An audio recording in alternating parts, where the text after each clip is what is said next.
Ladies and gentlemen, your hosts, Michael Wilkes,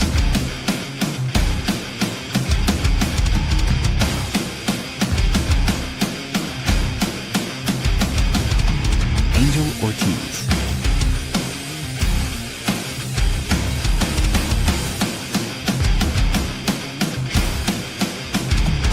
Dr. Chad,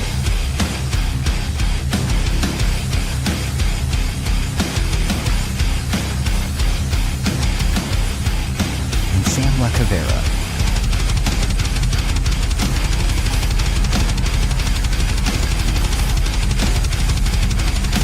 Go check out beardedbrowns.com and be sure to like, follow, and subscribe. Enjoy the show. Back when our offense could score.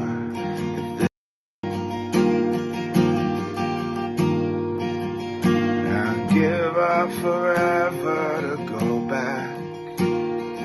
Back when our offense could score. If this is the closest to the playoffs that we'll ever be, then I don't want to watch anymore. All I can see are the false starts, delay of games and incomplete pass. And we knew before halftime it was over, but at least Miles got some more sacks. Leave the rest of the team in Chicago, make them walk home, I don't care. Cause this whole organization is broken. Yes. And we just got blown out by the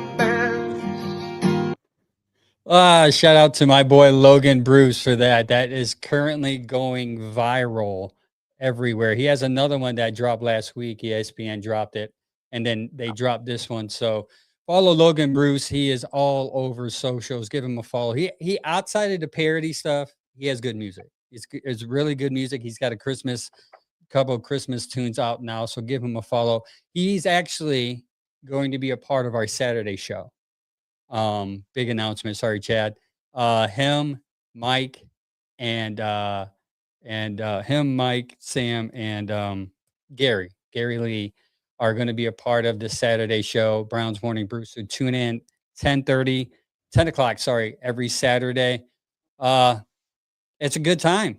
That song gonna ride right into the show where it's a depressing state of affairs here as a Browns fan, where you go into a 0-degree temperature game and the team plays as if they don't care.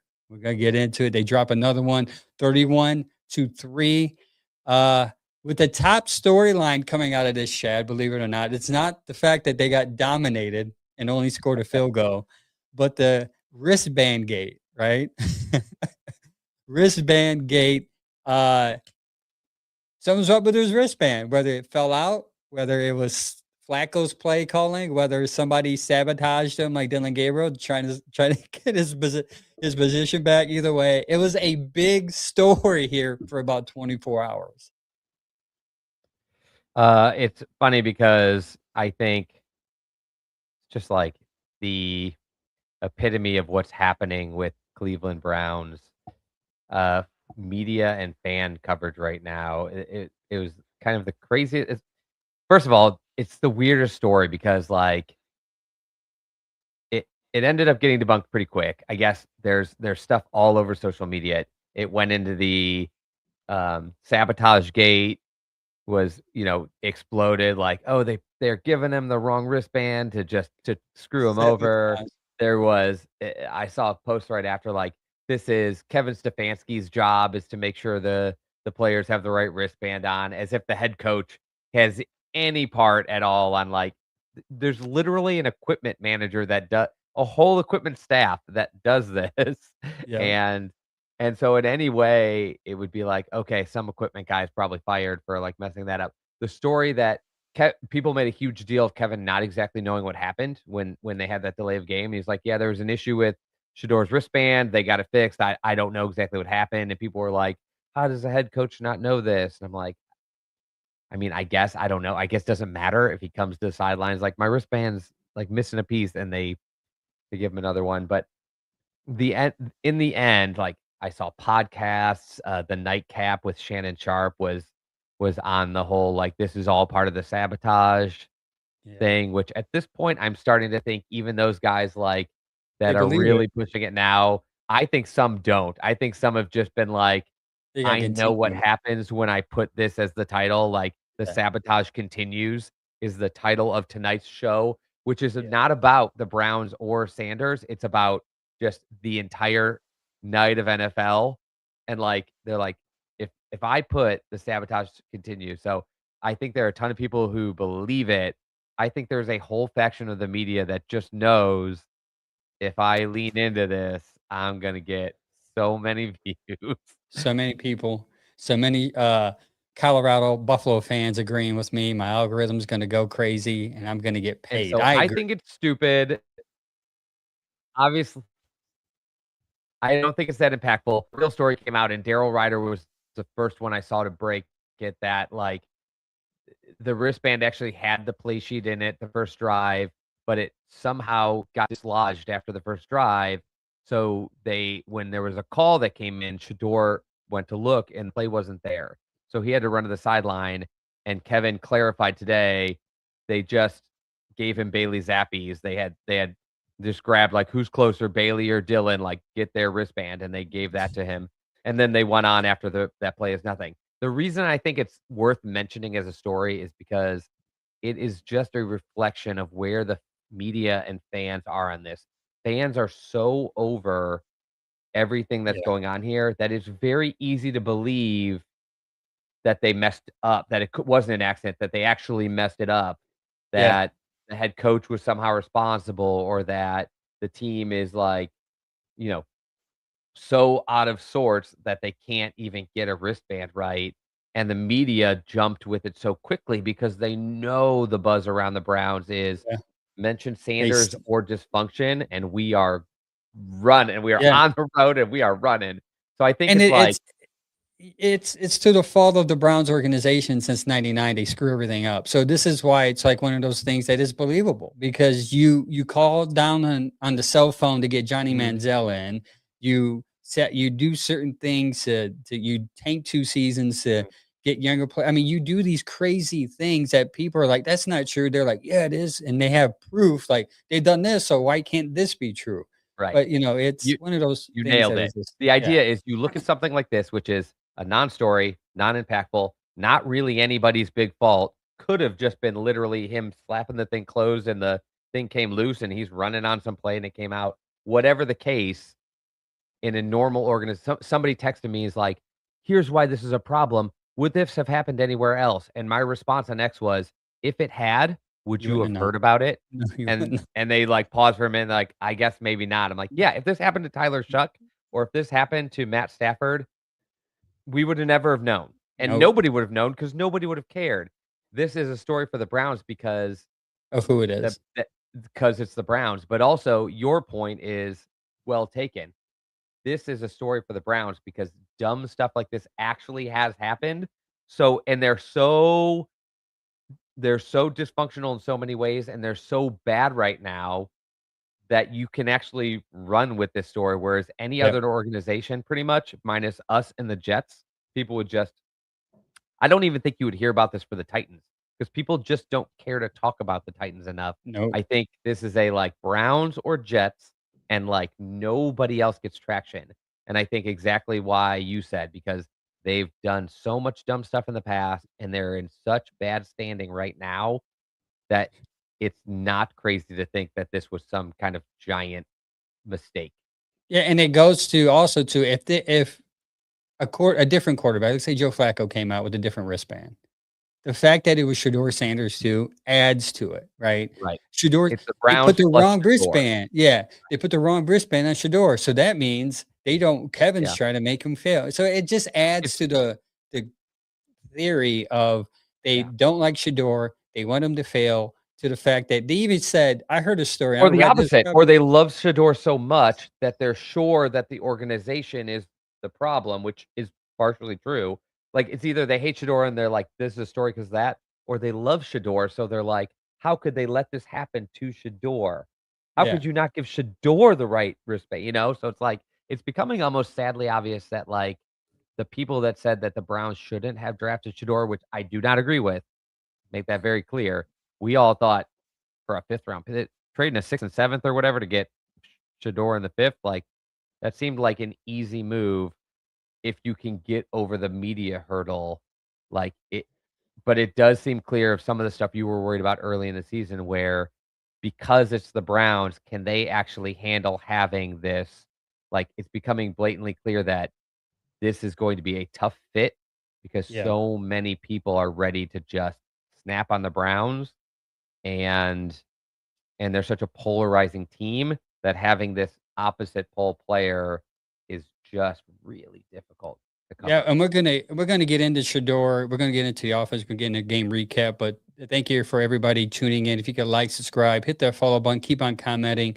Let people know that we are here so we can get in and talk about this game. That top story is brought to you by Cleveland Ketchup. Go to clevelandketchup.com to get some ketchup, some mustard, and some chips and mayo. Use the code Bearder for 10% off. Also, another top story this week is the impactful injuries that happened this week, a la Micah Parsons, which you brought up a good point during pre talk.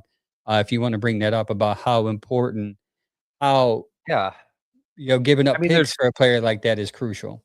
yeah, this was a crazy impactful weekend, and I caught both those injuries really early.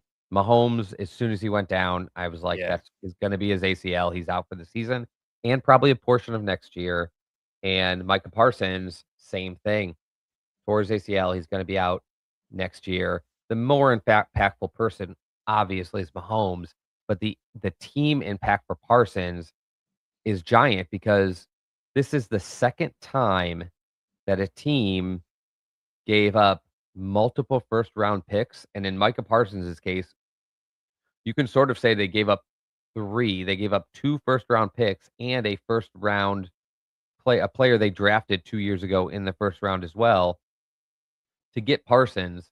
So that's 2 to 3 first round capital for a player that's now out for their attempted Super Bowl run and probably out for a majority of next year, and then they don't have those picks. They don't recoup anything. The same thing happened with the Indianapolis Colts who a couple weeks ago yeah. gave away 2 first round picks to get Daniel Jones. Oh no, the cornerback, Sauce Sauce Gardner. Gardner. Yeah, And again, he tore his ACL immediately after, and it just brought to light this idea of we have said so many times the biggest problem with this team, and there's a ton of them, but the overarching umbrella of problems comes from the fact that they gave 3 first round picks and yep. change for a quarterback who has since been constantly off the field with suspensions and injuries, reiterating the idea of why I hated that pick. And it's not because I didn't think at the time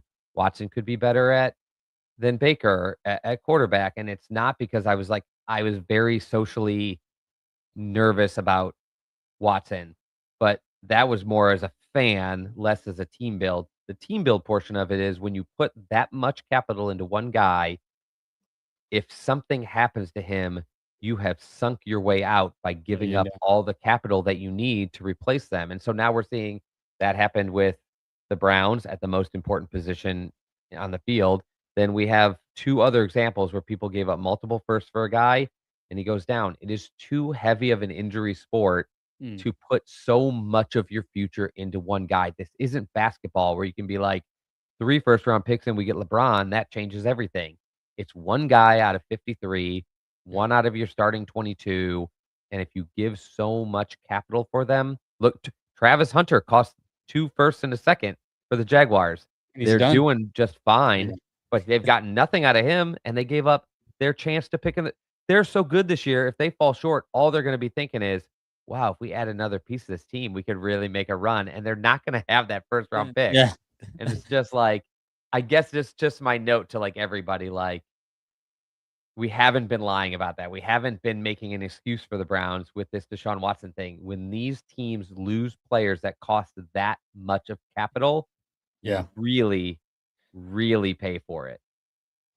Yeah, it's bad, really bad, and it's gonna be interesting to see Green Bay going forward, and obviously, Kansas City's already out, so I'm pretty sure they're going to just lose as many and imagine Right? them losing as much as they can and actually getting one of those top receivers added on to Yeah. where Well, I Patty was just is. gonna That's gonna say the be crazy thing crazy. for them is if they weren't out, we would all believe they're out now because Gardner Minshew's not gonna take them anywhere. Yeah, Patrick Mahomes being out, the biggest part of that story is I think 2 teams that are picking ahead of the Browns both play the Chiefs, and the Chiefs have been bad this year with mm, Mahomes. good Now point. you're looking at a team like the, Raiders?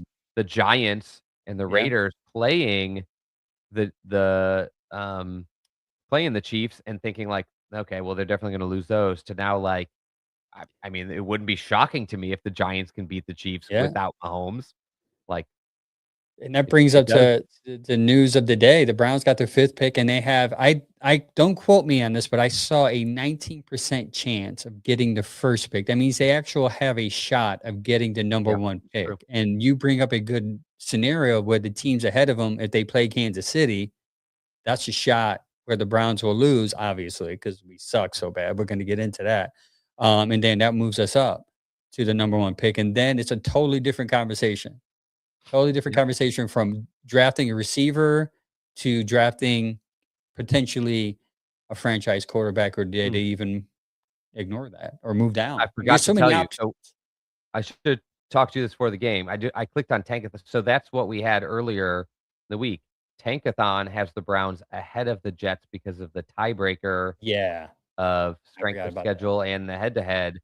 So we actually might have already moved up to 4, and the only 2 teams Yes. 3 teams ahead of us right now are Tennessee, Las Vegas, and New York Giants, and so the mix of the Cardinals, the Jets, us, the Titans, Raiders, and the Giants, like, kind of have this big shuffle over the last 3 weeks. Any of us could end in any position, but to your point, I think Vegas has our highest odds landing at either 2nd or 3rd to end the season. Now, I still think there's a chance we sneak out one more win, maybe against the Bengals or Yeah. who knows, but that doesn't count out these other teams from having a chance. Somebody told me I believe it might be the Raiders and the Titans that both still have to play each other.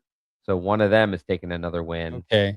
Yeah. So and then we've Kansas got the City's got the Bengals. Titans this week, Broncos the week after, and then they end it with the Raiders. Okay. Yeah. I mean, Yep. Titans and Raiders, if they win, that helps you if Yep. you lose And out. it is the Giants. It is the Giants and the Titans who have to And play each other as well. so So, that there's opportunity here. That's why that percentage is so high for the yeah, Browns to get the number 1 pick, and yeah, that's gonna be a whole different show when if that happens when the season ends of what we're gonna do with yeah. that pick that high. Yeah, and But it is impactful either way. I've said it, before. People are like, "Well, you get that highest pick, you take a quarterback," or I think it's just after seeing what we did last year, I feel like even if we weren't gonna take the quarterback, getting a pick that high now feels like a pretty big piece. yeah, yeah.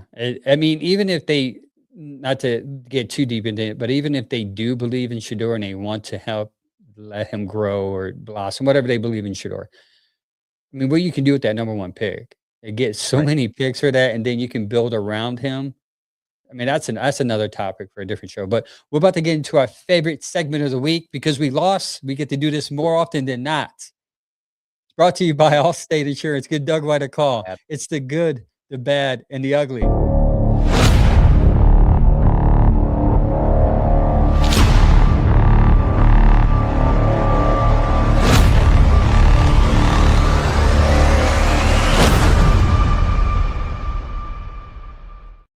Oh, the good, the bad, and the ugly. Again, brought to you by Doug White, Allstate Insurance. Give him a call today and let him save you some money right before Christmas so you can buy your kid that PS5 he's been asking for. Come on, spoil your kids. They need more things to throw away or not play Mhm. with anymore. Uh, I'll go first, Chad. The first one's good. The only thing when we were talking about in our pre-meeting is the only thing I can think about from this point forward could ever be good on this team is the rookies continue to impact every week. You had Isaiah Bond. We'll get into their numbers. and Fannin later by Isaiah Bond and Fannin this week were impactful, so impactful. The percentage is pretty high on how they impacted the offense, even though they scored 3 points this week.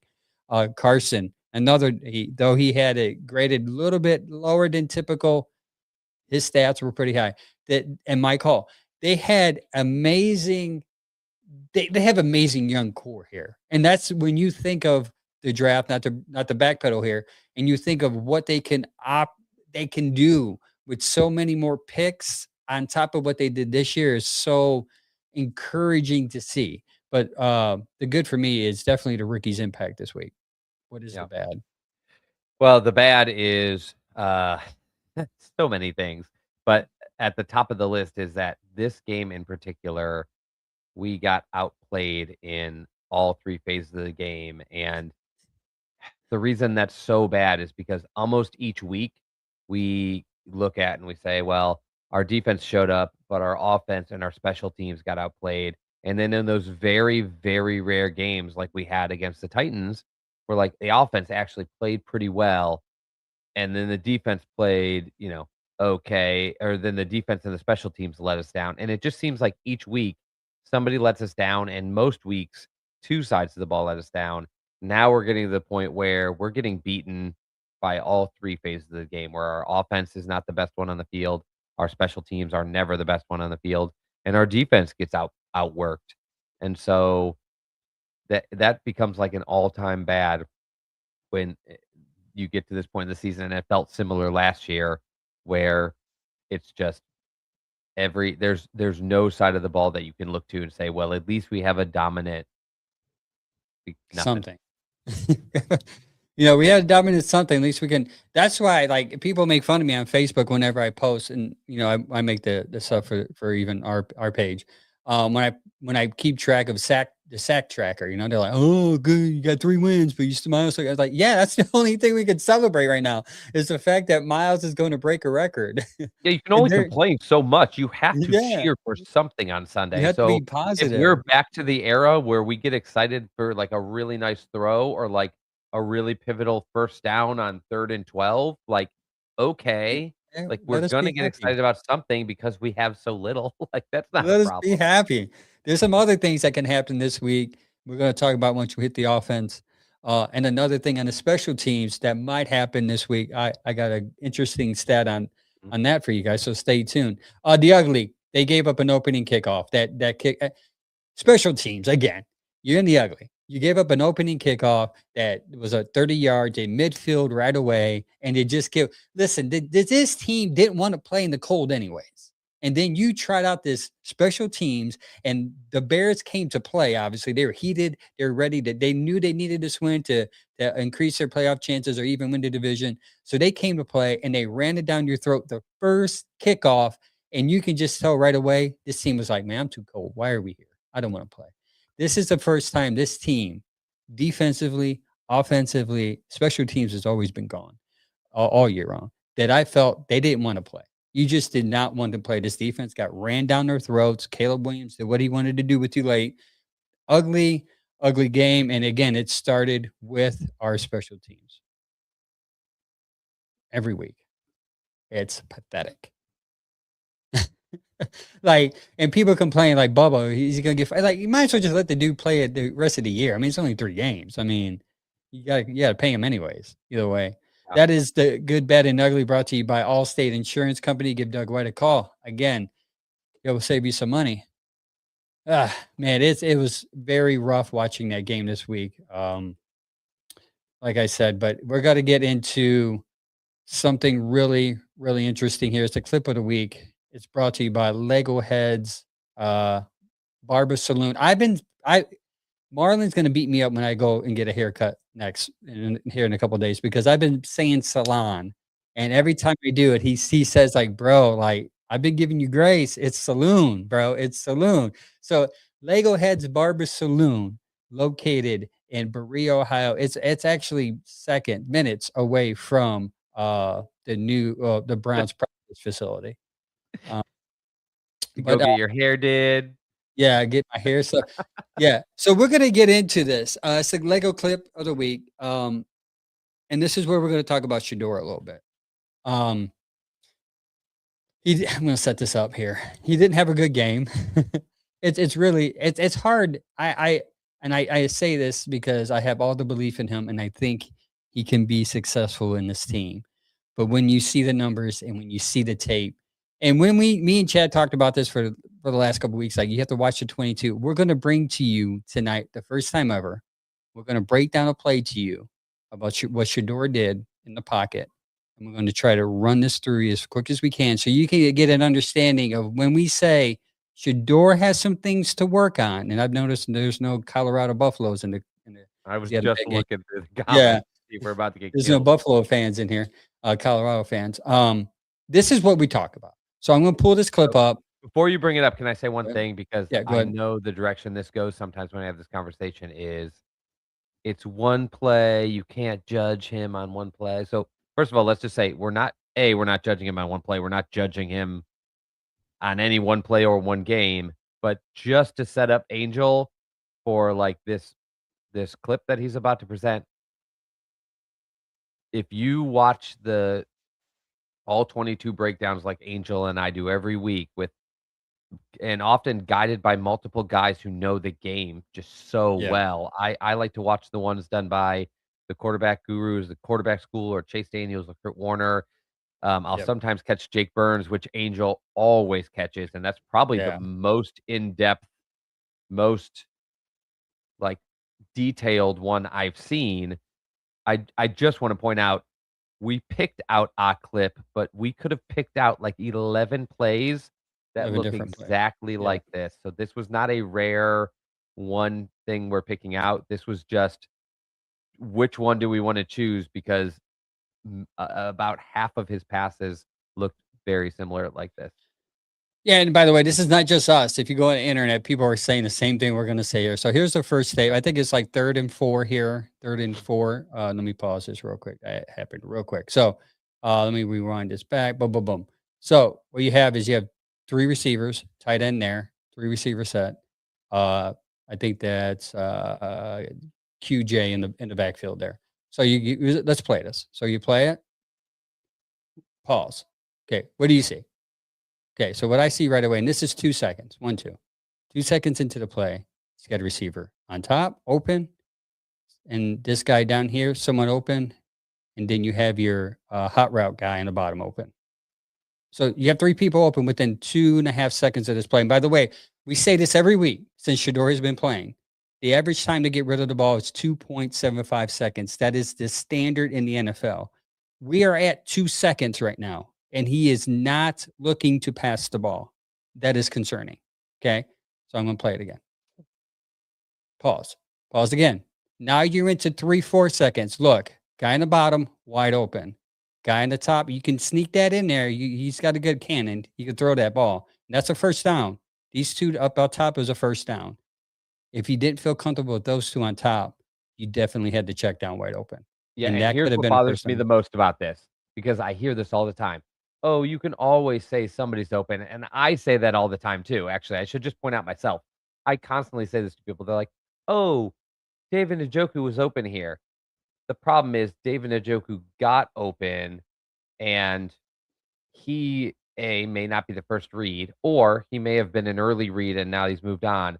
What bothers me the most about what you're showing is when you see this film breakdown on a full screen, you can tell Sanders is looking Wide. directly to the left side of the field. So it's not just that there's guys open, it's that He sees them. both the guys that are the most open is exactly where he's looking. He's Yeah. looking at them, his feet are set, he's done with his back pedal, and he is set to throw, and then no throw So, yeah, comes. so you have this, and then look at the guy in the bottom. I think that's Judy. He is open. That could be a touchdown.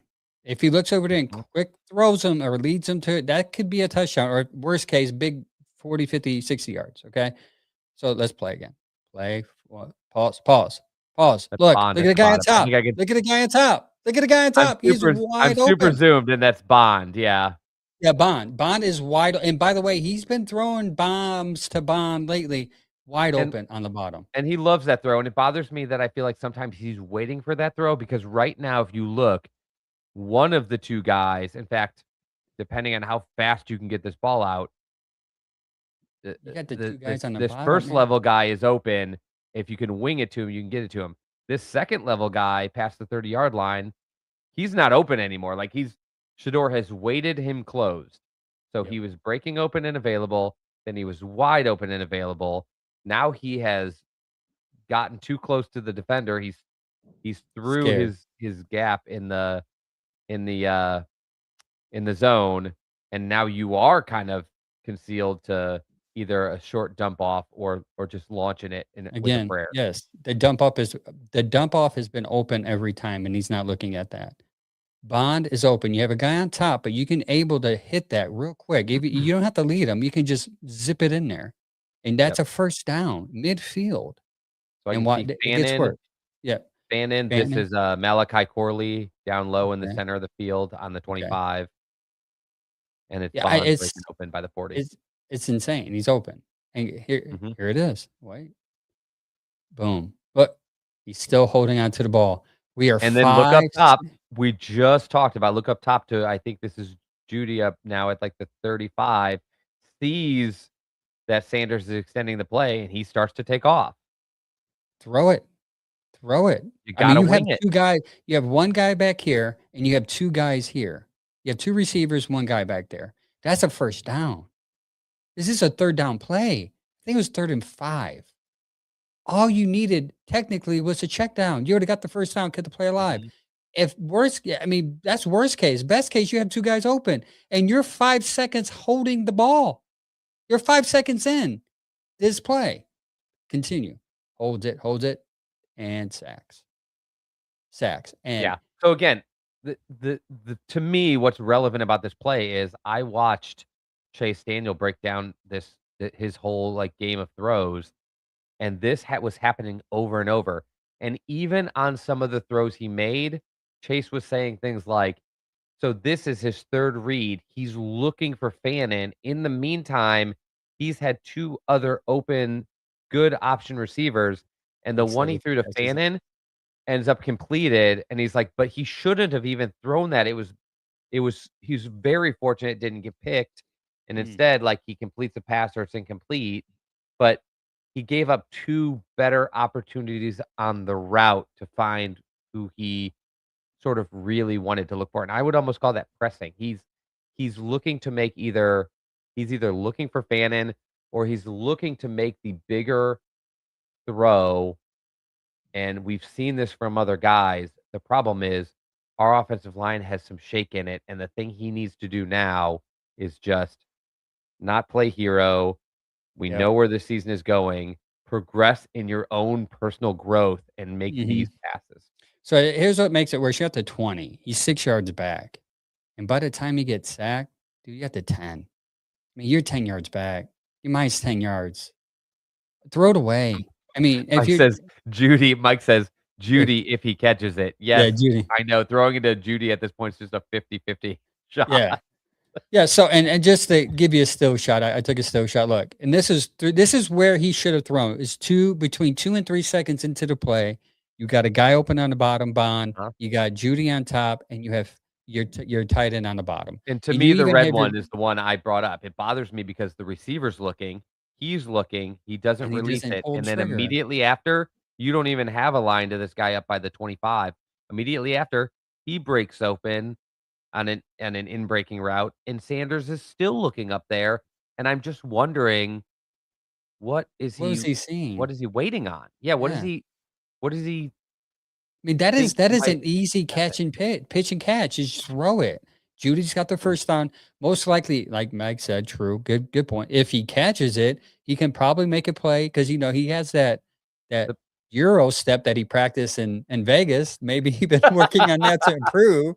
You know, either way, you this is where like as a fan, as someone who advocates and who loves him, needs to get better at.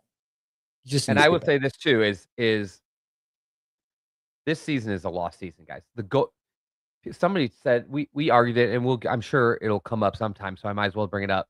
He threw that interception to Jerry Jeudy that I actually thought was a catch initially because it was right to Jerry Jeudy. This team doesn't give a shit about the interception number that goes with that play. And so, you say you throw it to Jeudy, it's a 50-50 whether he catches it. This team is not grading this team anymore. This team Yeah. is grading Shador Sanders and these young guys. This team no longer cares what Wyatt Teller is doing or what Jack Conklin is doing. This team cares what the guys who are going to be on this team next year, especially the quarterback, is doing. And so if Shador throws it to Jeudy and he drops it, the coaches don't care. I don't care. I mean, at the moment I do. At the moment I'm cussing at the TV and Jerry Jeudy. The moral of the story is, though, people are gonna act like, well, that will register as an incomplete pass. Kevin Stefanski doesn't care. Andrew Berry doesn't care. Tommy Reese doesn't care. The people looking at Sanders are gonna go plus for Yeah. Sanders. That was the correct read, the correct pass. You made a good throw. That's a plus play for the quarterback. These teams grade players play by play like PFF does. They're not gonna grade the stats. They're gonna grade if a if who was it? When Joe Flacco threw those 3 interceptions and all 3 of them bounced off our receivers' hands, Joe Flacco doesn't get the bad grade for that. The receivers do. So we're at Receivers the do. time of the year where Sanders has to know he's playing for his job, and I don't want him to feel too much pressure, but he has to already know. He commented this week on the press conference, "Are you worried about losing your job?" And he said, "You should always be worried about losing your job. This is the Yeah. NFL. Like, I haven't earned a permanent starting job." So Yeah. he I knows want it, to. but my point is he needs to make these plays for his own development, and we don't have to worry about the outcomes. We just have to worry about, did he do his part on this play? Yep. Earl brings up something here. He says, "What rookie quarterback has reads down pat 4 games into it?" That's what we're saying. We're not asking him to read anything. It's as simple as seeing Judy open and throwing it. That's a Right. simple read, and that's probably his first read, by the way, because Judy's wide receiver. I would assume because Bond's on the bottom. He's doing a deep route. Obviously, it's a Yeah, he looked like he simple. was reading that one top to Yeah. bottom. Because he was literally looking at him the whole time. So that's my like, I don't expect him to read Bond over there yet. Yeah. Or Yes. I expect him 2 things, check down and my first read. Check down and my first read right now. That's what I'm expecting. And he didn't do that. Matter of fact, he did worse. He went 10 yards back and got a sack. Yeah. And here's our other thing is we don't expect him to make every one of these plays and have the reads down. What we expect is game by game. I mean, everybody came out and said all he needs is some first team reps, and we never thought that was true. We thought, yeah, that helps, but he also needs a lot of improvement on his own game. What we're looking for now is the same thing the Browns are looking for. Game after game after game, is he seeing these same problems on film and being able to come back the next week and fix them? Yep. I don't care that he didn't make all these reads in his first game, his second game. It looked like that Titans game, things kind of clicked and people treated it like a breakdown. We said the whole time, beware of the fact you played Beware. the Yeah. 32nd best team in the league at the time he had that good game, because did he figure all that stuff out, or did he just finally have such a low opponent he didn't need to? This was the reality check of, oh, you played the biggest cupcake in the league last week, and this week you played a really tough challenge, and the game presented exactly the problem. Now, we don't need him to fix every one of these, but there's like 11 examples where he did what Angel Yeah. just walked you guys through. What we need to see is next week he goes out against the Bills, who do not have the same defensive level as the Bears. Neither do the Steelers, in my opinion, even though they're the closest we'll probably see. And the Bengals are not good on defense and haven't been all season. So what we need to see is like, okay, we didn't see it this week. Will we see it over the next 3 weeks? Because he's literally playing to either win a game and take us out of position to draft a quarterback, or play so well and show so much promise that they make the internal decision to not take another quarterback and build around him. Yep. And he's sort of in control of that situation, but he's not going to do it by just holding onto the ball and making 2 big giant plays to Judy and Bond. He's going to earn that on a play to play basis, making just the correct and easy reads on these plays. That's what the Yeah. coaches want. Kenny said he had a bad game. He had a bad game. No one is saying he played good. People need to be patient. He will be better. And the one thing the guy has is guts, and he has drive more than any quarterback that played for the Browns. I Maybe, 110% agree with you. I said that maybe. last week, and I'll say that again. He does have drive. He does have gut. And we will be patient. But at the same time, as a podcast of fairness, we did this for Dylan.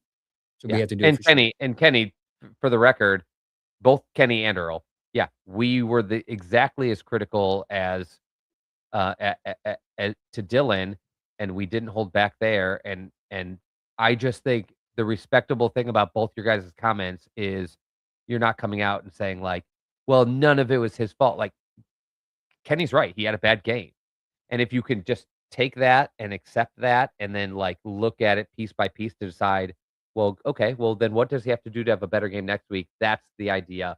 What we're doing sure. is what he is probably doing in the building, and Kenny's right. He's There's nothing about this kid right now that makes me think he's going to crumble or fold or give up or not try hard. He's As much as people want to compare him to Johnny Manziel because he's famous and he's struggling, he's not the same person because I've never once heard that he doesn't put in the work. And Yeah. so that doesn't mean he will get it, but it certainly gives him the best shot. 100%. We're going to get into the game recap. We're going to start with offense first since we're talking about the offense. Let's just one more thing about Sanders and we can move on. A couple of things actually. 3.39 seconds is the average time he has to throw. That's too long. His average time to throw is 3.39, which ranked the highest of all quarterbacks if he had enough qualified starts. Most of these quarterbacks get a ball out of their hands under 2.7 seconds. I've been saying that since he's been in the team. That's something we've been saying consistently that he struggles with is getting the ball out of his hands quickly. And I'll end it on a positive note with Sanders. His sack avoidance rate is pretty elite. Despite all the pressure, Sanders has been sacked only 15.7% of his dropbacks when pressured. He's ranked ninth best out of 44 quarterbacks with at least 100 plays in action. This means he's actually good at avoiding the sack when the pressure arrives. When I saw that, I thought of the Tennessee game when It's a his little up shirt and down got too ripped up. because when he does take a I would say, first of all, great point, and that is the thing he has improved on the most. He does not take nearly as many sacks as I thought he would, and he doesn't take as many bad sacks. The negative is when he takes a sack, like you It's laid out in gone. that Yeah. show, he takes a rough sack. The Yeah. good news is he doesn't take as many as I thought, and that was a big thing he's obviously been working on with the coaches because that's not something you can just practice on your own. You need to do that in two ways. One, speeding up your ability to decide what to do in the pocket. Two, working with the coaches to like know when to step up, when to step back. And I guess there's even a third. This one's more just his natural, but he has a really natural ability to kind of flow with the game. I think that's Yeah. just like he has a natural ability to kind of make a throw when it looks like there's one not there, and he has a very natural ability for a guy who's not even a plus athlete who's just an average athlete. He moves very fluidly, and his feet are becoming less hectic film by film. So there's still a ton to clean up, but he's definitely cleaning up his in pocket movement. He's Yep. doing less drifting, less running backwards. He still bails a little early, but he also has just as many instances where he does step up or stays strong in the pocket. And that's almost what makes it weird because I watch him hold strong in the pocket to where he could make some of these throws. Then when he hesitates on him, he takes a big hit because Yeah. he just didn't quite release fast enough. Yeah. The Browns But offense in general was not good. 57 total yards in the first half, their fewest understatement. yards. Yeah. Fewest and a half this season, the lowest since week 9 of 2024. You guys remember that year? That was last year. Horrible year. Even more alarming, they had just one first down the entire first half. Their fewest since week 1 against the 2024 Dallas Cowboys. They ran a lot of 2024 references. So that shows you how bad 2024 was. If 2025 is bad and you compare it to last year, that means this year is a lot worse. Chicago had the ball for twice as long than Kevin. The opening drive drought. I don't know. I didn't realize this until I was looking into it. It's 6 games. They have not scored in their opening drive in 6 games. Last time insane, 6 games. Offense And they used sucks to right be, now. by the way, this used to be one of their biggest Kevin's first, like, 3 years, one of the Yep, biggest things people said was, "He's an incredible game planner," scripted plays. because he was in the top of the league at scoring on the initial drive, and now that is just all but collapsed. It's poop. Sanders, 18 of 35, 177 yards, 13 interceptions, 3 interceptions. Can you imagine if you do 13 interceptions? That would be insane. And 5 sacks. People are like, don't make it worse, man. And Uh, honestly, save the one of those interceptions was Judy's fault because anybody that watched the game, including us, know that. But when you watch the film breakdown and you see 3 other times when the ball went right in the yeah. defender's hands and they dropped it, you feel like, Yeah, yeah, I he feel threw the about 6 linebacker. turnover-worthy plays. Yeah, I feel So, the one the linebacker made was a really good play. He got his it hand was a up great play. and yeah. So I mean, you It was give a and good play. take. He also had 4 turnover worthy throws. So I mean, still, he Also, probably would have still got that. that's something that I expect will develop for time. That was on a play action pass, and he threw it as soon as he turned his head, and he's Yeah. just probably not savvy enough yet to turn his head and catch that drifting linebacker. He thought he'd Another lob it over his head, and he just yeah, misread it. another another positive note. He led the team on rushing this week with 24 yards back to back weeks. He's got a knack for movement. He's got and that's something that is really good to see now, and then hopefully, God willing, they'll fix the line Yeah. next year. So maybe that's another arsenal that the defense is. This is It why I'll go it's on record. twofold. I was on I did my own podcast this past weekend on Friday, and I'm on record saying not if they get the first pick, this is gonna be hard for them to pass up, I'm sure. Just go in the next year with Shador and give him talent. I think if you give him a line, you give him talent. I mean, he's doing great things with Bond, and Bond came in week 1 cold, and Bond seems to be improving with them. They seem to be building chemistry. Give him talent, and I think he'll get better, than what we're going to see. So that's just my take on that. No, I That's think it. that's fair, and I think, like I said, it's twofold. 1, he is a quarterback whose tendency naturally is to hold the ball long, and he's playing with a line that doesn't give him that kind of time. And people will say, "Well, give him the line, he'll be fine." But the reality is it has to be both. He has Yeah, to get better and be 100%. able to play with a line that might have some leaks because no matter what in his career, there's gonna be times where the line has leaks. And B, yeah, the Browns need to also improve their line, but you could say that there's not a quarterback in the league that isn't better with a better line. So what Sanders has to do is just be the best version of himself and improve the most he can behind this line, and then imagine when he has a better line, how much more he can succeed. So Yeah. I guess I'm with you on that though. I think he didn't have a good game. He showed a flash or two. You cannot survive on a flash or two. But I guess if you're looking for silver linings, you see a guy who's improving in some areas. Don't worry about the stat line as much as he's taking less sacks. Now, can he continue to cut those down?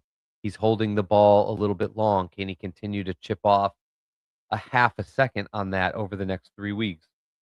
And then he has some natural, just offensive awareness, it factor, downfield playmaking ability, but he needs to focus on those fundamentals. He needs to do the basics just a little bit better. Yeah. And I've said the whole time, he's sort of in the driver's seat because the best scenario in every case is if he plays well, because then he has a chance to get traded somewhere better, or he gets a chance to just stay this team's set starter, or he gets a chance to take them Compete. out of the running for another quarterback just by winning maybe one more. The Browns Yeah. win one more game, they probably can't draft a quarterback. So Sanders, like we always talk about this tanking, Sanders is the last person on this team tanking. He needs to win because if we upset the Steelers or the Bengals, we probably fall to 5th and then we can't draft a quarterback. And so he sealed himself as the starter by winning a game. But also, even if that doesn't happen, if he shows enough, it will leave the Browns in a position where they can say, "We love Mendoza, but he went first. We like Moore, but we don't we're not locked on more. So maybe we trade out of that position to somebody that wants more, and we Yeah. have all these assets to build around Sanders. And if he works, great. If he doesn't, we have now built a spot where we could plug someone else in. And it's just him playing well leads to so many other options. Whereas if he plays bad, then you're like, well, God, I hope we can get a quarterback. I hope Yeah. we lost enough games to get a quarterback. Because if he's not the guy, you're thinking, and we don't need to see it this year. We just need to see the signs of it. Yeah, we need to see improvement, and we've seen it with Tennessee. I see a We little bit don't need to even with see anything. Chicago. We I Andrew mean, Berry, we yeah, don't need to see anything. But you're right. yeah, They need to. But as a fan, I would like to also. You know what doesn't I help agree. a rookie quarterback? 6 penalties before halftime. The Browns were flagged 6 total penalties in the game before the quarter alone was done. False start against Harold Fanning in the opening drive. Too many men in the huddle on the opening drive. Delay a game wristband issue on the second drive and false start against Gage late in the first quarter. Can I just say this though? Because I hate the penalties. I think the penalties are the problem. We blame the coach for the penalties, and I do think that is a fair one of the. I'm always talking about the unfair criticisms on the coaching, and I'm not saying they don't get deserve criticism. They do. I Yeah. just think sometimes we give them the wrong criticism. Like we assign you just like it would be like giving the criticism to Shador Sanders on that Jerry Judy touchdown. That was a brilliant throw. The great. It was a it was a good time to throw. It was a very worthy risk. It was an excellent throw, and Jerry Judy just coughed it up to the defender. So in the same way, I want to make sure we give the right Yes. criticism to the right person. And in this case, the one thing I can say for Tommy Reese and Kevin Stefanski, who are both in charge of the offense, is if I read it right, every penalty in the first quarter or the first half of this game was either by a rookie or a first time Yeah. starter. Yeah. And that is tough to be against a opponent on the road who's in 0 the degree first place and temperature. is making a Super Bowl run in less than 0 degree temperature.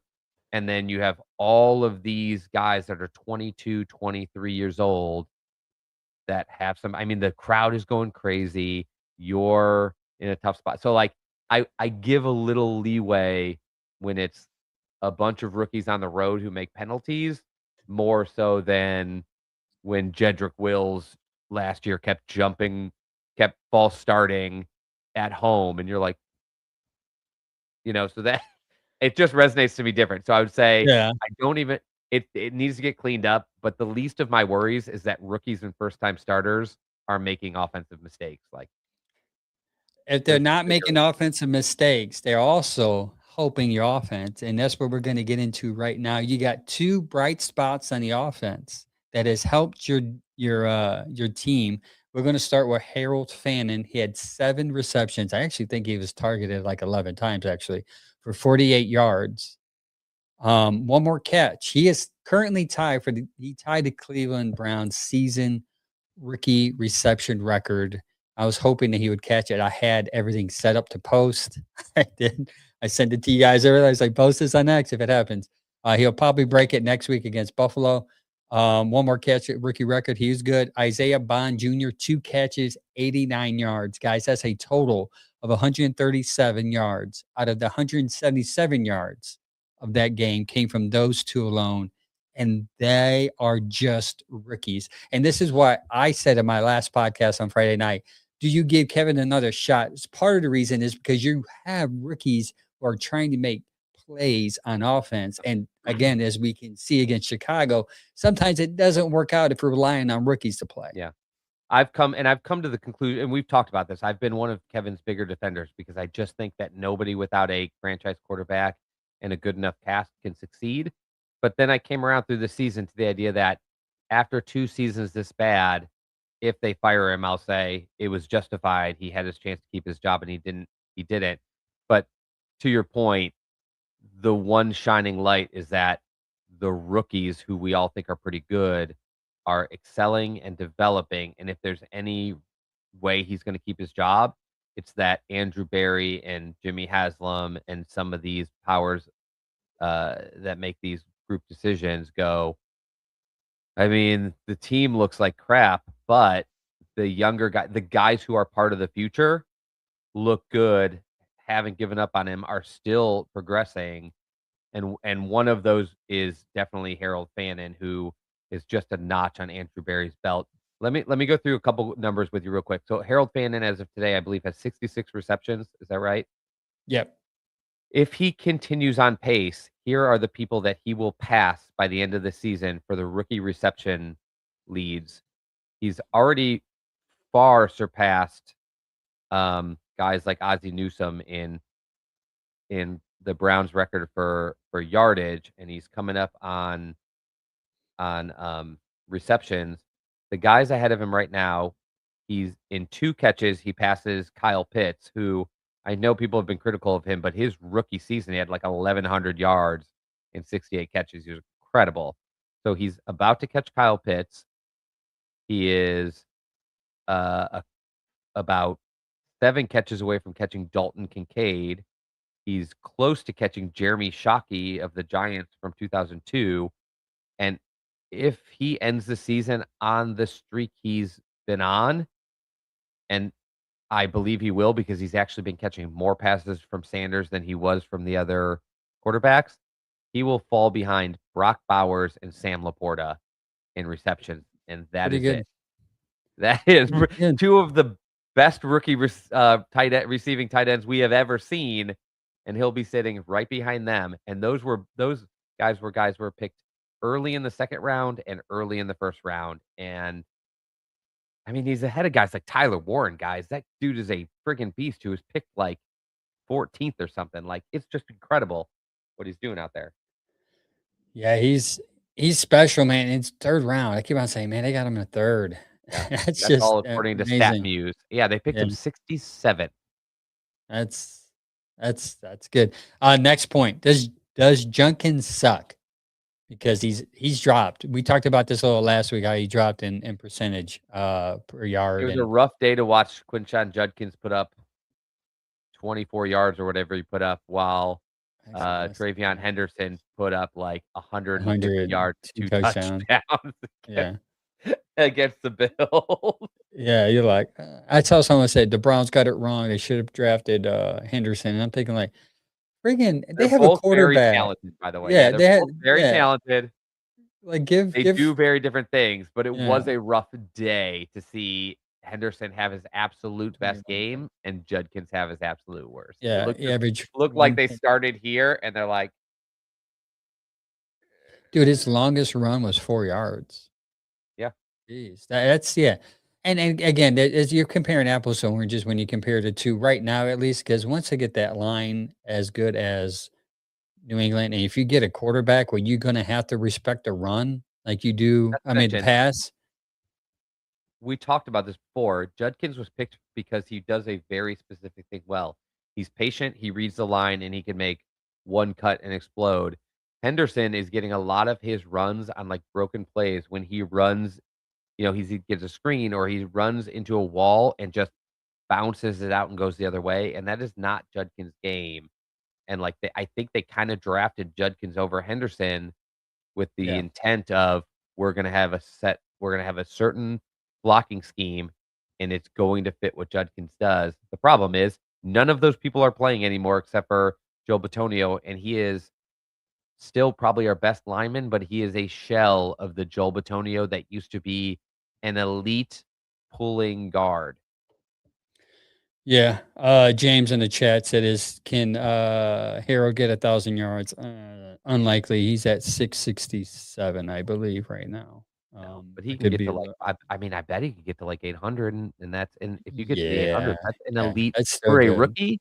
For a Yeah, rookie, that is elite tight end numbers. Like these yeah, other guys we're talking about that got those 1,000 yards, like Kyle Pitts was a top pick in the entire draft, yeah. And and then this he is a went third to a round guy. team that could immediately utilize him. And he Thank went to a goodness. good by the way, he went to a good offense. Doesn't even matter that he was an elite pick. These all of these other guys, Tyler Warren is on the Colts offense. Their offense has been awesome. Now, Brock Bowers is on a poop Raiders offense for 2 years, but like Dalton Kincaid is a Buffalo Bill. He has veteran. He doesn't just have. He has veteran Josh Allen throwing to him. Sam Laporta is getting thrown to by Jared Goff on an Goff. offense that is loaded Right. with talent, and Yeah. nobody can, like, focus on him, and so it's just a different thing. What Fannin is doing is as impressive or more impressive than those guys, given what's happening around him. I agree. All right, we're gonna be back right into the defense. We're defense time. Let's get into the defense. Uh the defense. Not yeah, usually Yeah, the this is the part defense. where we're like, "Okay, well, let's end on a higher note," but we Yeah, do the have some defense. positives, but overall, not great. Yeah, so with the defense, like you you go into this game thinking, well, it's not going to be bad because the defense is going to be able to stop them at I think I least. picked 14 to 17 Yeah, for my I score did for this game. 21-14 or I was something like, like the that. defense will keep them. The keep defense Yeah, will keep Chicago under 20, and they'll get to Caleb Williams. yeah. So It's confusing. And again, it goes back to when people say Schwartz should take over for Kevin. And I've been staying on saying, y'all overhype Schwartz because when he goes up against a guy as smart as somebody like the Bears coach, just his mind just escaped me. And when he goes against an offensive guy who's a head coach, I'll give you examples like Kyle Shanahan, he's pretty good with, but he lost with this year. Uh, Anybody with an offensive mind that is pretty decent, he struggles with. Anyone that knows and how to do a screen pass. that's not that that's only a handful of teams, but we've Yeah. played a lot of them. Yeah, we play a lot of them. Yeah, for sure this year. He's Um, gonna struggle against the Rams, and he's gonna struggle against the Bears, and he's gonna struggle against the Niners, and he is gonna struggle against these guys that can offensively scheme around what you do best because we do one thing incredibly well. And to be fair though, the reason I agree with Angel, like he's not in a position to take over this team as an interim coach. He was not a good head coach. I don't know that he wants to be a head coach, and he hasn't shown that he's been able to, like, make this defense run the team. It's not like it's the 2000 whatever 2 Ravens or whatever that year that was. Like, they're not there. To Angel's point, like, we probably should take a deep breath, but in his defense, we were down 14 to nothing almost to start, and he doesn't have the kind of defense that can just tee off when we're not in at least an even game. I mean, they generated 22 pressures on Caleb Williams, pressuring him 52% of the time on 42 dropbacks. That's actually pretty impressive. The problem is Caleb Mhm. Williams is elusive. He can get away. Yep. Um, Miles mentioned it after the game. He's yeah, really difficult to tackle. he's difficult to tackle. He's got a great arm. Did you He is see that what play? He is the elusiveness that Shador Sanders came into the league, I think, thinking that he was. Yeah, and he's I And he's mean, quickly he's learning, like, I should probably handle this slightly differently. yeah, he's impressed. He's from last year to this year. I mean, obviously the coach has a lot to do with it. The offensive system favors him well. And by the way, when you have a quarterback like him, y- you can pick whatever coach you want, and they'll come to you. I mean, that is just yeah. He was that pass he threw to Moore was just at toward the end of the game. There was just I was like, that's it. This guy Window is pass. pretty Just well. a Yeah. window pass, like, closing, closing, closing. Yeah, I mean, it was pretty bad. Browns converted they 14. Yeah, their third down percentage, they were able to eat up them on third down. The run game, they again run on this defense. You can do that, especially in the cold. I don't know why. Um, Miles gets another sack, which is a good thing. What is he 1 away, 1.5 away from getting the One and a record? half away. Yeah, he's at 22. He needs 1.5 to tie, two to take it. Yeah. Um, he's also Um, it's not talked about enough. He's also right there, a couple tackles away from the tackle for loss record, which, by the way, both of those are owned by JJ Watt, which is just crazy to me. yeah. Like, I almost forget how good JJ Watt was at this game. Yeah, and they were able to get that sack and force a field goal, and it's like you saw the good things, and they were the Mhm. Browns only The had like what flashes, though. Yeah, it's like they're only down 14-0. They should The Bears defense should be up now by like looks like Sanders, where you're yeah. like, we see these flashes of greatness, but then when you look at the whole picture, you're like, it's just not good enough. Yeah, The it's difference just not is there. Sanders is a baby that just has to learn. This defense is a veteran for the most part, who I think is just lost their juice. They're frustrated. They just don't have the same energy and like oomph that they have when we still have a chance. They've just seen their efforts not pay off so many times, and they have let us cut down a couple times. I'm not going to let them off the hook. There's been 2 or 3 games where I'm like, y'all needed to step up and we win that game. But I Yeah. think this game was the first one we mentioned earlier during the ugly that they looked like that first kickoff got returned to like the 50 and they trotted out like, Jesus Christ, can we even catch a break on the first opening drive of the game? They're already almost in field goal range. Like, you just see it now, like you saw it last December, where they don't have the reason to fight the way that a defense needs to fight. Like, offense needs to be more precise. Defense needs to battle, and I think they're just done. And you said earlier, except Miles, but Miles is the one guy with an individual accolade. And I'm not saying they're quitting. I'm not saying they've given up. I'm just saying they just Seems like don't have the juice and the energy.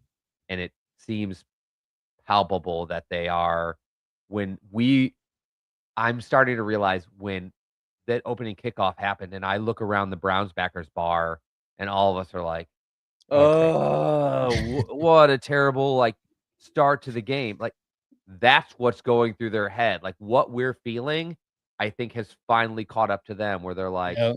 "Oh my gosh," or Sanders throws his 2nd interception, and they're like, "What?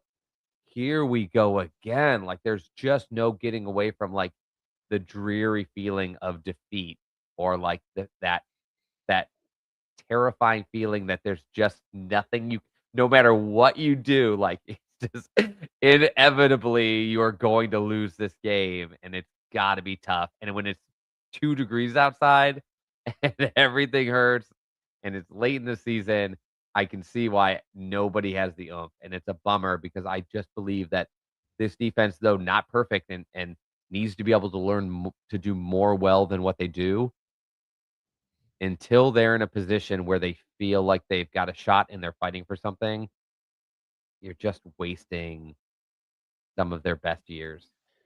Wasting away. We'll move on to Carson Schlesinger. He had his worst week, but yet he had our best week as a defender. That makes sense. He graded out poorly, but his stats, you would have never guessed it. You'd have been like, "What do you mean he had this Yeah, grade on and he PFF?" only graded out poorly for him, so news to everybody out His there, standard. PFF had him as our highest graded defensive player for the game, just ahead of Ronnie Hickman, Mike Hall Jr., and Myles Garrett. Um, but it was his probably lowest grade of this entire season because he's just been like it's one of his Yep. not probably not his lowest, but it was one of his worst games where he, like, had some big misses. He got plowed over once or twice, but the numbers are still there. He continues to put up digits. I'm gonna agree with my guy here. Oh, where'd he go? Man, moving everywhere. Earl. He says, I'm saying that the defense has quit, checked out, gone fishing, and are currently roasting marshmallows over a campfire. I'm with you on I don't that. think they're purposely like, "I quit." I just think they're like us, where they're like, "Wow, like, they Well, just what's the don't have point? anything left. Yeah, they And I yeah. think what adds to the layer is the fact that it was -0. I was like -10. Like, and then you go out there and you try, and you're down 14-0 in the blink of an eye. And you're like, why? Why am I They doing feel this? like I would feel if I've already put in my 2-week notice, and now I've got 2 more weeks of work, and I'm like, "Well, I'm gonna go," but, like, don't I'm probably not feeling like my most driven to get the job done. I'm actually That's that's like how I feel this week because next week I'm on vacation. So this week I'm like, "Come on, yeah, let me it's get through this." Christmas, it's Yes, let cold, me get the this. season is lost, they have It's 3 definitely wins. cold here too. At this Like, point at this point, unlike the offense, I mean, Judy should be driving, the linemen, the young guys, uh, Sanders above everybody. Like, this offense needs to grind. Most of the Yeah. guys on the defense are like, "Yeah, good luck drafting somebody who's gonna take my spot." Like, that there's probably, like, 2 guys on our defense that are replaceable. Everybody else, we don't have the guns to replace most guys on this No. defense, so That's why they're in when a people different say spot. bench, when people are like, bench shooter, he sucks," like, "Who you gonna replace him with?" You're Like, gonna throw out Jamari you Thrash, you cut him this yeah, week, you brought right, him back, and like, now you just brought him back, like, come on, like, Tillman, he's but probably can test Judy get has his played feet his up way into the Browns needing to that's what we say. as a Judy has receiver. played his way this season into the Browns needing to draft a receiver to be their number 1, and if he Yep. had a better year, they might be thinking, "Let's look for a receiver in the 2nd or 3rd," but there's a very good chance they are heavily scouting the 1st round guys Yeah. because Judy has let them down. Sanders is in that same position is that he's actually showing some things that may cause them to think the other way. Maybe Mhm. we don't need to go all in. I would say at this point, what Sanders has done is made it so I feel very unlikely that they'll trade those 2 first round picks for a Or quarterback yeah, like I used to yeah. think they would. If they're in the I position to get one, sure, but if they're out of the window, they're not gonna do what they did with Deshaun because they learned from that. if if Sanders looked like he did the first 2 weeks that he was out there, I would have said, expect them to go all in on a quarterback. He's done enough now where I'd say, expect I'm if a interested. quarterback lands to 3, they might take him, and if over the next 3 weeks he does more, you might say, expect that they'll trade out of 3 now I would because even I'm on the I'll say this all for the rest of the season until next year. I'm on the board regardless of where you're at. Get picks, invest in Shador, develop him because I really think this kid can be something. I don't know Tom Brady special, but special enough to where he can get you wins when you're yeah, down. He can drive last 2-minute drives. He yeah. can be that spark, and I hate that terminology. He's your spark. I hate that No, terminology. you do see it though, like, when people, Yeah, like, say that are they he's got the it factor, he's got these it's like, you actually get it when you're talking about him. I'm not there yet with you where I'm like, he's got it because I don't think you can live in those moments of, like, he can bring you back here and there, but I I will say I get why so many people do think that. I mhm. think it's a fair thing. I'm just not much of a hope and faith I'm on guy, board, man. but I can see why people are, uh, like, why he's magnetic and why people are drawn to that the idea of okay, and I'll say this, I've come around to the idea that if by chance we pick 3rd and the Jets take Mendoza 1 and the Raiders take Moore 2nd, I'll be like, "Okay, get your guys and let's Give me go." tape. Like, Yeah. I'm to the point where I won't be like, "Well, it's all a loss." I'll feel like, "Well, you've got Watson still on this team as your veteran. You've got Sanders, who you've got a lot of hope for developing, and Dylan is Worst who's case, you probably got gonna be Dylan. what we always thought. Well, he's Yeah, probably what we always thought. He's probably sitting backup. there as your Yeah. backup, and you're like, "Okay, let's roll." So, like, I'm I've come around to, yeah. like, if it doesn't happen with a top quarterback, like, keep building. Let's go. Yeah, I hope by the end of the year and in the next 3 weeks that you can Yeah, be on the submarine for Sanders train. yeah, yeah, I'm and going to be in by the the time sub I'm gonna sink in the submarine with Sanders. Sub for Sanders. I'll say, yeah, I'll say at least I think my point is where I feel comfortable. Yeah, Like, I see it, you're good. we'll see, and You wanna I'm see not more. sold, but I also am much more comfortable with if we Waiting. went forward, like, Yeah. "Okay, let's try to build." Mike Hall had the best game, we won't get too much into that. He had a good game. Again, Yeah, probably another the young one of the talent. one of the better games of his career. Amazing to Uh, see the young talent on defense. And he'll probably get better as the season goes on, even though there's a couple games left I because, I was just gonna mean, say he wasn't playing the people have first to half. remember too, he's been disappointing this year, but he got injured and needed to have surgery in the very last game of last season. So, in the preseason predictions, I said it wasn't gonna be until, like, late November that he started looking himself again, and now he's starting to look himself, Yeah. and he's starting to look like the future other piece with Graham. They unfortunately do a lot of the same stuff, so it will be important that somebody like Malik Collins come back or they find another big body that can do some things, but, like, having 2 young defensive linemen is positive. Plus, just knowing that Andrew Berry probably got that pick right is feels nice. Yep. We're gonna move on to Corey Bojorquez. The reason why I want to talk about Corey is because he's on a track of like Miles breaking a record, like Fannin breaking a record. Corey Bojorquez is on track for breaking his own single season punt record of 89 that was set last year. He's at 80 currently, 80 punts. So I'm saying he'll probably break that. He'll probably get 90, 95. Just to let you guys know, the record for Browns most punts ever is 108, and that was Chris Kardaki in 2000. I don't think he's gonna get there unless the Cool. Browns really suck these next couple of games where they have to punt 10 times. But, yeah, great, and a lot of people are saying that he's kind of, falling back as far as his leg is concerned, and then I look at he has 300 and how many punts? I had this written down. He has like 317 punts in his career as a Brown. That's a lot, man. That puts him top 5 as a Brown. He's only been with us for 4 seasons. So we've been punting a lot, man. We've been But punting so much that yeah, I'm actually looking up stats for my punter. That's how much the punt has been impactful. Also, too, because I was thinking of our special teams and how much they suck. But shout out to Corey. Thanks for punting and making something more, more fun.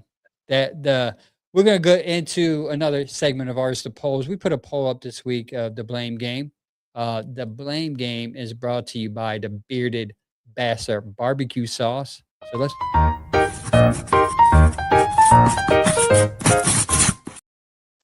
The blame game brought to you by the Bearded Bastards barbecue sauce. Man, say that 3 times fast. And you get 15% off if you use the code bearded15 on their website. First one on X, we put up this question. Well, Cleveland fans, it's time to play the weekly Browns blame game. Who do you give the highest amount of blame for the loss to yesterday's loss in Chicago?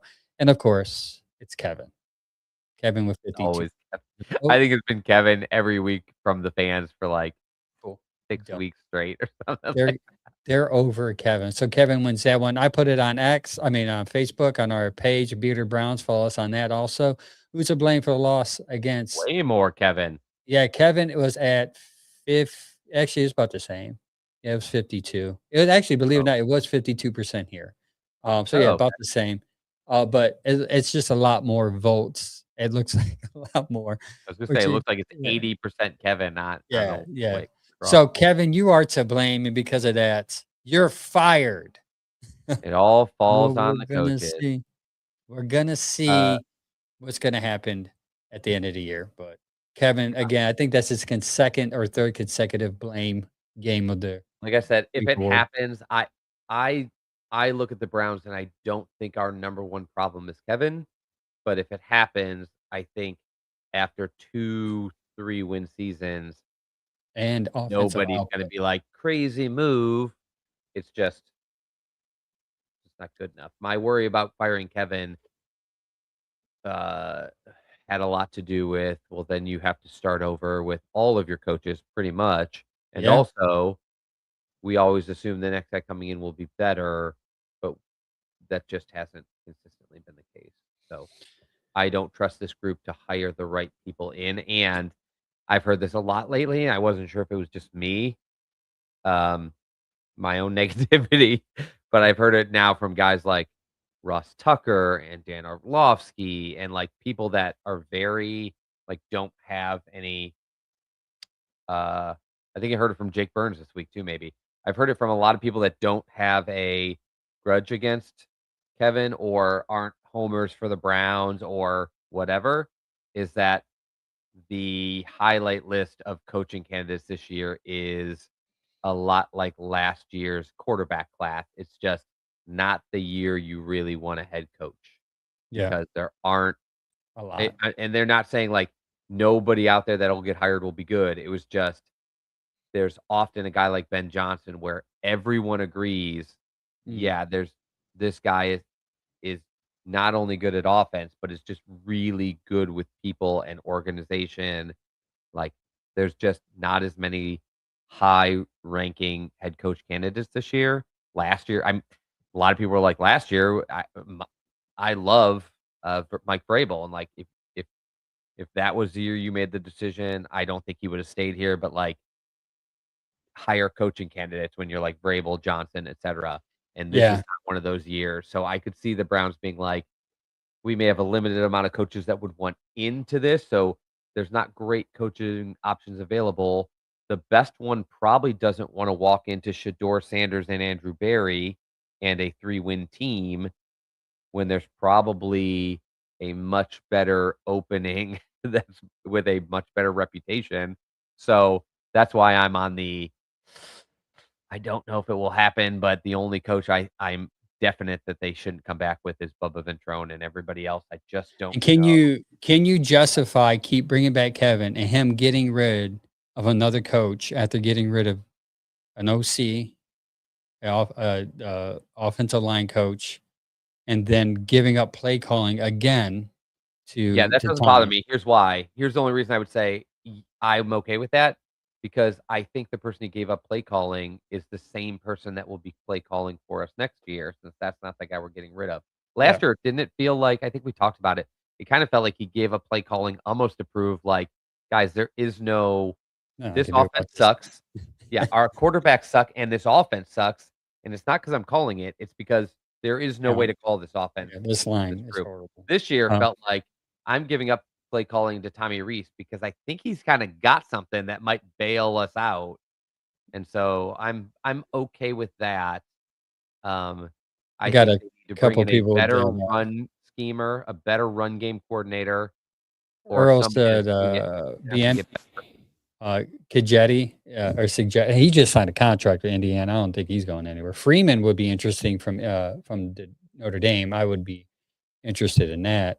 Mhm. Um, I I don't know what's going on with Bieniemy, man. I feel Yeah, like I just every don't look year, at any of those guys and go, yeah, "Great." I mean, yeah, Bieniemy's been interviewed for head coaching eight jobs, like, eighty times. 5 That's what I'm straight saying. years where he interviewed with everybody, and no one hired him coming off of Yeah, Kansas City's Super Bowls.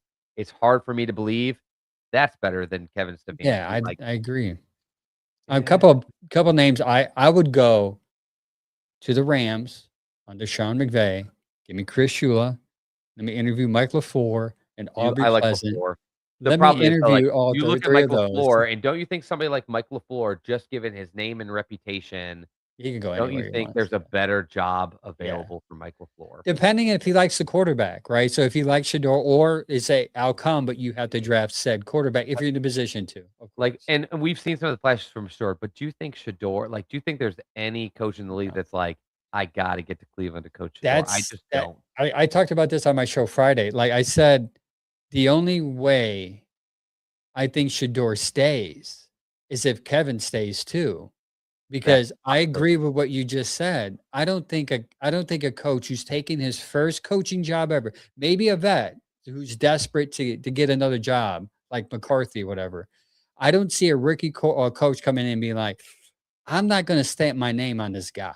I want my If own guy." a rookie coach is gonna come in here 5 months before the draft and say, "Guys, you got the 3rd draft pick, you better get me a quarterback. Exactly. You And better that's trade why both of those picks, and you better exactly. bring me in a quarterback." And even if, we've said a long time, like, we think Kevin likes Sanders more than other people think. We think there's some question, I don't know how much, but I think he likes him more than other people think. I think Barry liked him enough to draft him. I don't think that Barry was an likes him a owner's move. lot. Yeah, Yeah, I I think don't Barry think that's likes him an a lot. owner's move. I think the way I see Barry interacting with him ever since There's yeah. preseason Keep tells me talking. Barry cares Sorry. about this kid. But what I don't think you can do is say, "We're keeping Barry, we're keeping Sanders. Now, hey, good coaches, come in here and fit in." That's not gonna fly for the best coaching candidates.